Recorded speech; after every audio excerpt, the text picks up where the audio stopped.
Olá, boa noite. Está começando mais uma edição do nosso jornal Hora Jurídica. E faltam poucos dias para a virada do ano e com a chegada de 2026, o cenário jurídico brasileiro entra em um dos seus ciclos mais decisivos, o ano eleitoral. E o que muda na legislação com a chegada de 2026?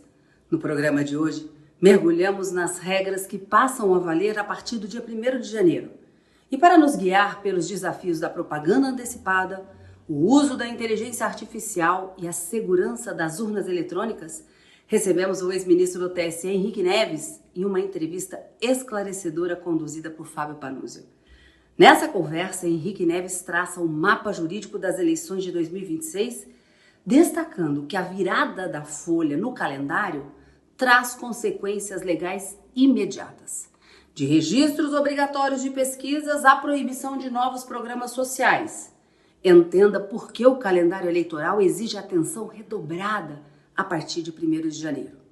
E aos gestores públicos, por exemplo, ficam proibidos de criar novos programas sociais, as chamadas cestas da bondade, que não estejam previstos no orçamento anterior. Palavras mágicas como "conto com seu apoio", "não se esqueçam de mim", o uso da inteligência artificial para a criação de fake news e montagens, código-fonte das urnas eletrônicas e o fortalecimento democrático também serão temas abordados. Fique conosco até o final e entenda como o direito moldará os próximos meses da nossa democracia. Acompanhe a entrevista.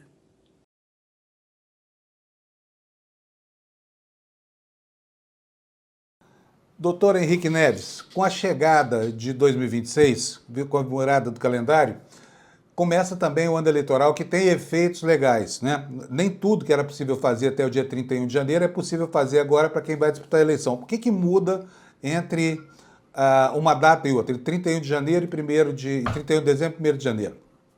Bom, feliz ano novo para todos. Feliz ano novo. 2026 seja ótimo para a gente.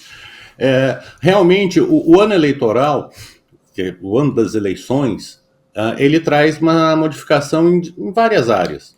Você, por exemplo, pesquisa de intenção de votos, a partir de agora, todos os institutos que quiserem fazer uma divulgação de pesquisa de intenção de voto para as eleições têm que registrar previamente essa pesquisa na Justiça Eleitoral. O Tribunal Superior Eleitoral tem uma página na internet que tem lá o local específico que as empresas entram, se cadastram e depois apresentam os formulários da pesquisa que vão realizar com antecedência para ter uma fiscalização. Essas pesquisas podem ser, inclusive, impugnadas por quem tiver legitimidade, se tiver alguma irregularidade. Em relação aos agentes públicos, por exemplo, não se pode, a partir de agora, criar nenhum programa social que já não estivesse em orçamento e em execução no ano anterior. Então, aquelas cestas de bondades que normalmente acontecem antes da eleição, ou elas já existiam, são programas antigos e que vão dar continuidade, ou elas não podem ser criadas agora. A partir de 3 meses antes do pleito, isso vai ser em julho, tem outras regras também, outras limitações. Quanto mais perto vai chegando da eleição em outubro, maior o número de restrições que a legislação eleitoral traz. Então, a partir de 3 meses antes, você já não pode mais fazer contratação de pessoal. Tem uma série de restrições que são aplicadas principalmente por agente público, para que ele não utilize o cargo em prol de determinada candidatura, mas também atinge em outros aspectos a própria população, como a questão da propaganda eleitoral. Todos os candidatos só podem fazer propaganda, ou seja, pedir votos expressamente, a partir do registro da candidatura. E aí nós vamos ter essa fase agora daquela famosa pré-propaganda e da propaganda extemporânea, onde vão ter diversas ações, porque os candidatos vão falar, eles obviamente já são sábios, não dirão votem em mim, que é o que consta na lei, mas a jurisprudência do Tribunal Superior Eleitoral evoluiu para dizer, essa proibição não é só o pedido expresso de voto, é a utilização que o ministro Edson Fachin chamou de palavras mágicas, ele, o ministro Barroso, de palavras mágicas que é conto com seu apoio, não se esqueça de mim em outubro, coisas que indicam o pedido de apoio, o pedido de voto, ainda que de uma forma indireta. Agora, doutor Henrique, a internet é um reino quase que totalmente livre, né? Apesar de todas as restrições, todos os rigores da legislação eleitoral, o que se pode fazer na internet é quase a mesma coisa, salvo algum abuso de grande monta, não é isso? A internet é uma terra que parece livre, mas ela é controlada não digo controlada no sentido de interferir, mas supervisionada pelos adversários e pela própria justiça eleitoral, porque você tem uma terra, mas não é uma terra de ninguém, não é uma terra sem lei. A internet é o reflexo do mundo. Então, o que você pode fazer no mundo, você pode fazer na internet. O que você não pode fazer, né, no mundo real, você não pode fazer na internet. Eu não posso encontrar com você na rua e começar a xingar, a contar alguma mentira sobre você. Então, na internet é a mesma coisa. Eu não posso ter esse tipo de comportamento. Agora, o problema é que as tecnologias, os programas, os softwares estão aumentando de qualidade numa escala assustadora. Então, hoje em dia, você já tem uma dificuldade muito grande de saber o que é real, o que é inteligência artificial. E isso vai poder trazer, como já trouxe nas eleições anteriores, mas eu acho que é algo que só vai agravar daqui para frente, é essa dificuldade de saber o que é inteligência artificial, o que é burrice natural. O problema é que com a inteligência artificial, o uso dela em si, ela não é proibido, tá certo? Eu posso utilizar a inteligência artificial, mas eu posso utilizar para o bem. Eu não posso pegar uma imagem sua e colocar palavras na sua boca que você não disse e, a partir daí, montar uma inverdade, uma fake news, dizendo que você falou tal coisa. Então, essa que vai ser a maior dificuldade, que é uma dificuldade técnica, né? Agora, os provedores também vão ter um papel importante de colaborar com a justiça eleitoral, porque sempre, a cada eleição tem uma forma, tem um determinado momento, eles não cumpriam nenhuma decisão judicial. Tomaram multas milionárias por não cumprir. Posteriormente, eles verificaram que isso daqui é uma realidade que a gente tem que pensar e não pode deixar de atender uma ordem judicial. E aí modificaram e passaram a ser parceiros da justiça eleitoral. Agora, com essa decisão do ano passado do Supremo sobre a responsabilidade dos provedores, é algo também que a gente vai ver qual vai ser o impacto nas eleições, se eles vão ter uma restrição maior a movimentações políticas que possam ocorrer. A gente tem que lembrar que o que é proibido é o ilícito, o abuso. A livre manifestação de pensamento do eleitor, principalmente quando ele não está ligado a nenhum candidato, na minha visão, ela deve ser totalmente protegida. Você fale absolutamente o que você quiser, mas fale a verdade e não ofenda ninguém. São só essas duas regras que se pede que evite. Agora, se eu quiser dizer que o candidato A é o meu preferido, o candidato B é o melhor, o candidato C eu não gosto tanto, isso é opinião. Eu não posso começar a dizer, o candidato C eu sei que está envolvido em casos de corrupção. Eu posso até falar isso se eu tiver a prova da ação penal com denúncia oferecida, recebida, condenação, está aqui, ele foi condenado por corrupção. Aí é uma outra situação, mas eu trazer, como hoje em dia, aquelas coisas que aparecem do que, não posso dizer quem é a fonte, mas é uma fonte muito segura, é uma pessoa que eu de alta credibilidade que me disse, quando começa a conversa assim, você já pode saber que daí para frente é invenção. Agora, os últimos 2 anos foram marcados por uma atuação muito proativa da Justiça Eleitoral para tentar combater as fraudes que se fazem com o uso de inteligência artificial, com a tal da pós-verdade, que não passa da mentira arrematada. E agora, como você lembrou bem, os instrumentos tecnológicos à disposição desses atores continuam oferecendo ferramentas cada dia que passa mais realistas, né? Mais parecidas com a realidade. Mas nós tivemos problemas aqui, por exemplo, na última edição, na última eleição para prefeito, com um candidato aqui que achincalhou o Boulos, que achincalhou a Tabata Amaral e acabou sendo punido. Tivemos também a punição a condição de inelegibilidade do próprio Bolsonaro por causa da reunião dos embaixadores, da transmissão via Radiobras, via EBC. A justiça tende a ser mais dura por causa dessas possibilidades tecnológicas abertas para os malfeitores? Não, eu acho que ela tende a não ser cega. É óbvio que quem está querendo desafiar a justiça vai tentar fazer de uma forma que não seja perceptível, que ele não seja pego, né? Mas a justiça eleitoral, da mesma forma em que o avanço tecnológico que permite a fraude, também existe o avanço tecnológico que permite a identificação para saber se determinado texto é verdadeiro ou não. Eu te dou o exemplo dos professores que no primeiro momento ficaram desesperados com a inteligência artificial, porque todo o trabalho dos alunos eram feitos por inteligência artificial, copiados da internet, então o aluno não estudava nada, digitava 7 coisas, escreva um ensaio sobre jornalismo, e apresentava aquilo para o professor como se fosse uma criação própria.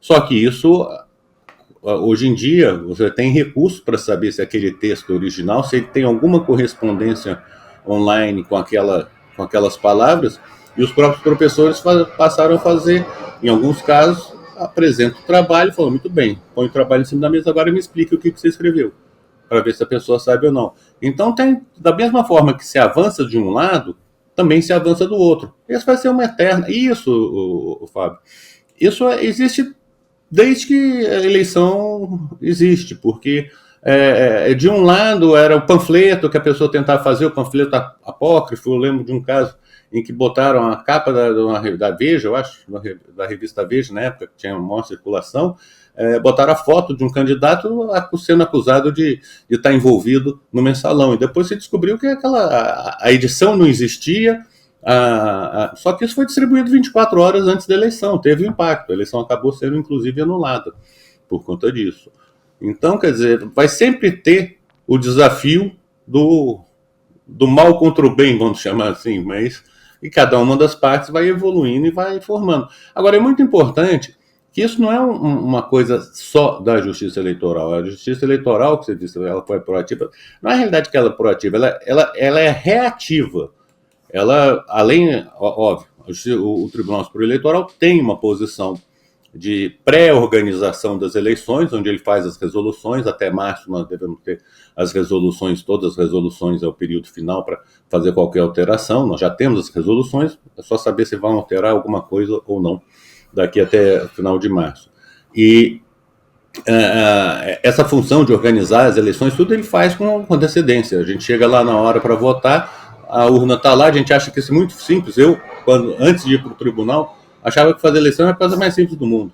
Depois que eu fui, é que eu vi a parte administrativa, como ela é minuciosa, como que as pessoas prestam atenção nos mínimos detalhes e fazem aquilo funcionar. Então, quer dizer, essa fase, realmente, isso pode ser, é uma preparação. A partir daí, na questão dos ilícitos, ela é uma justiça que depende de provocação. A justiça eleitoral depende de ser provocada. O Ministério Público, sempre atento, provoca quando se vê alguma coisa mais séria, e os próprios candidatos, os próprios partidos políticos, verificam se está tendo alguma irregularidade e apresentam essa irregularidade. Esses últimos anos que transcorreram desde a última eleição federal para cá foram marcados, né, por um processo dolorido para o país, de uma tentativa de salvar a democracia que teve sob ataque, e na ponta da lança estava justamente a justiça eleitoral. Nada indica que essa eleição será diferente, até porque aqueles que pugnavam pela fraude eleitoral, pelo acobertamento, por essas histórias todas que são absolutamente falsas, mas têm uma clientela, eles ainda continuam sustentando esse discurso. Como é que deve ser o reflexo dessas decisões que aplicaram punições nos infratores do passado, mas com relação ao comportamento nessa eleição, Henrique? Veja, eu acho que todo mundo tem o direito de falar, eu não confio neste equipamento, eu não confio nesse automóvel, eu não confio na urna eletrônica. Ok, isso é um sentimento seu.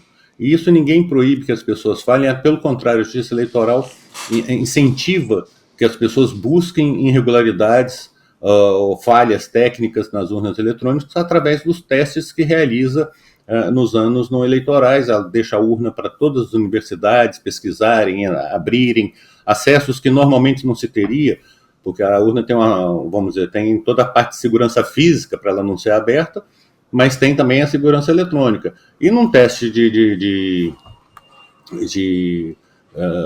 aptidão, que são os testes que são feitos anualmente, você abre toda a parte física e entrega a urna desmontada para os técnicos e fala, faz o que vocês quiserem aqui, só nos relata o que vocês estão fazendo, para a gente, se achar alguma irregularidade, poder corrigir. Eu acho que essa parte do eu sinto, eu não tenho, o problema que teve é a partir do momento em que você começa a afirmar como fato. Falar a urna é uma fraude, eu fui fraudado. E aí você não tem prova dessa situação. Você não tem prova do que você está falando. Aí busca um técnico em outro país que dá uma visão completamente... Essa comparação de urnas brasileiras com alemãs, com americanas, são coisas completamente diferentes. A nossa única é única. A nossa urna é única.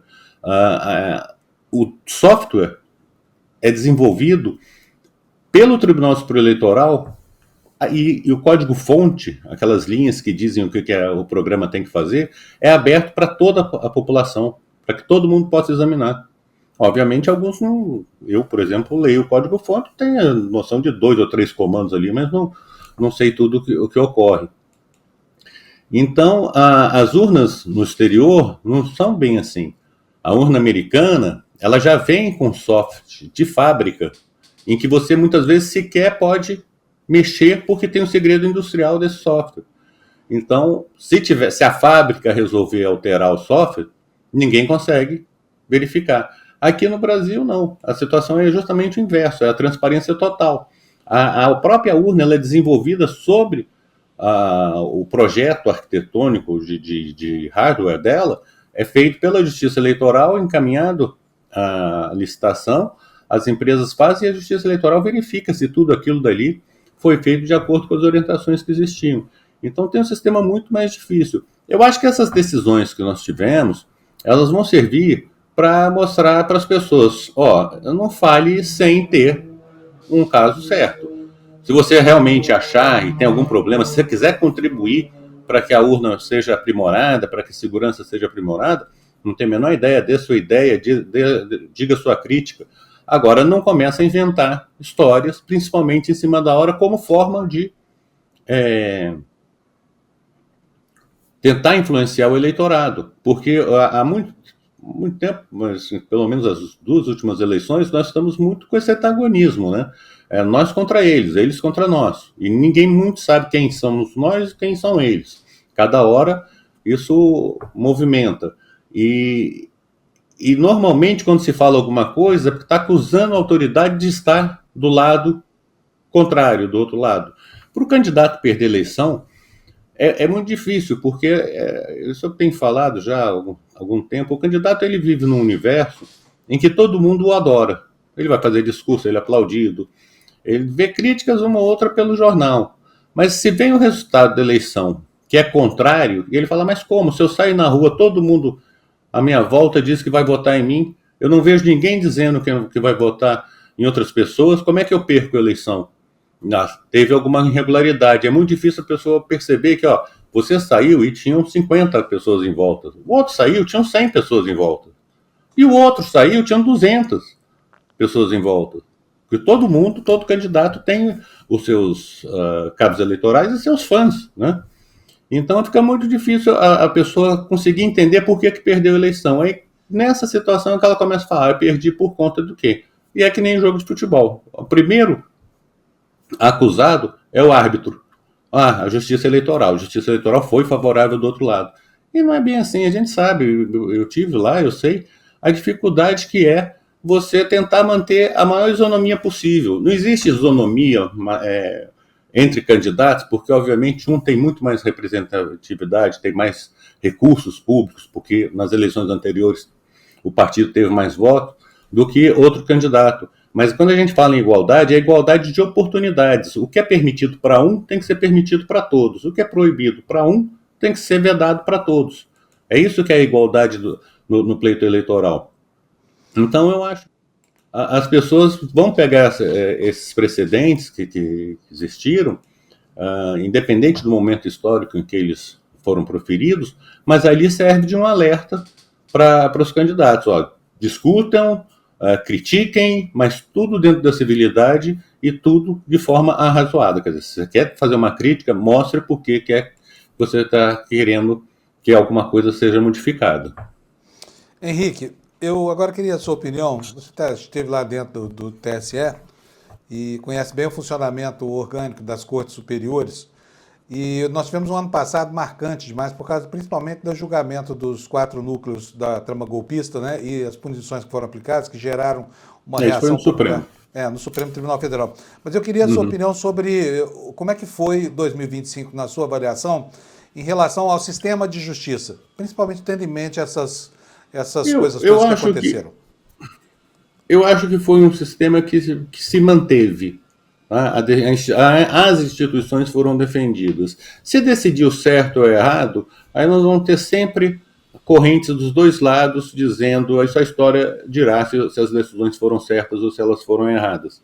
Mas o importante é que você considera num sistema judiciário brasileiro, há uma pessoa, há um tribunal que é superior a todos, que é o Supremo Tribunal Federal, daí o nome. O que o Supremo decide, como diz Rui Barbosa, é o direito de errar por último. Está decidido. A gente pode criticar, pode alterar a lei, pode escrever doutrina, mas os fatos foram realizados. A única coisa ruim que eu vejo de 2025 é que todas as decisões, a parte do Supremo, o Supremo foi técnico. Se falou alguma coisa aqui ou ali nos julgamentos, mas não houve uma grande exploração da mídia. Mas, pelo contrário, todas as pessoas envolvidas levaram as cortes para a mídia, levaram o tribunal para a mídia, e os próprios jornalistas fizeram isso para dizer, ó, o Supremo está com tendência de fazer isso, com tendência de fazer aquilo, como se fosse uma questão política, como se fosse uma questão de opção. E o magistrado não tem opção.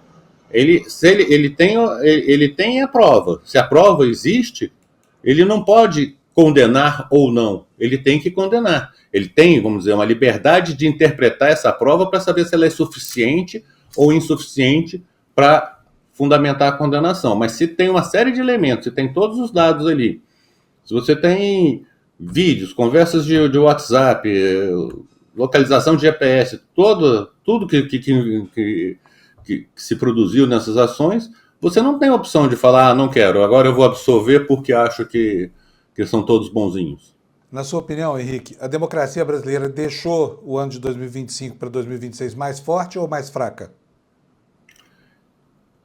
Ela é mais forte no sentido de manter as instituições, mas ela enfraquece também, ela tem um desgaste com essa quantidade de discussões e de fatos que se sobrepõem e cada hora é uma novidade. Eu acho que agora nós chegamos num ponto em que desse episódio nós não temos mais muita novidade a ser tratada, né? Então eu acho que isso é o momento de dizer, ó, a justiça julgou, a justiça definiu, não tem mais muito o que se fazer. Vai se poder tentar uma revisão criminal, alguma coisa assim, para tentar reverter os julgamentos? É possível, mas isso é um processo demorado também, não é nada muito simples de ser feito. E como vimos na análise do Dr. Henrique Neves, o equilíbrio entre a tecnologia e a verdade será o grande fiel da balança no pleito que se aproxima. Hoje, a tecnologia avança, mas o direito e a ética permanecem como porto seguro. A inteligência artificial pode até imitar a realidade, mas ela não pode substituir a verdade dos fatos. Esse é o recado. E que em 2026, a inteligência, humana ou artificial, seja utilizada para fortalecer e nunca para confundir. Uma boa noite para vocês, um excelente descanso, um bom final de semana.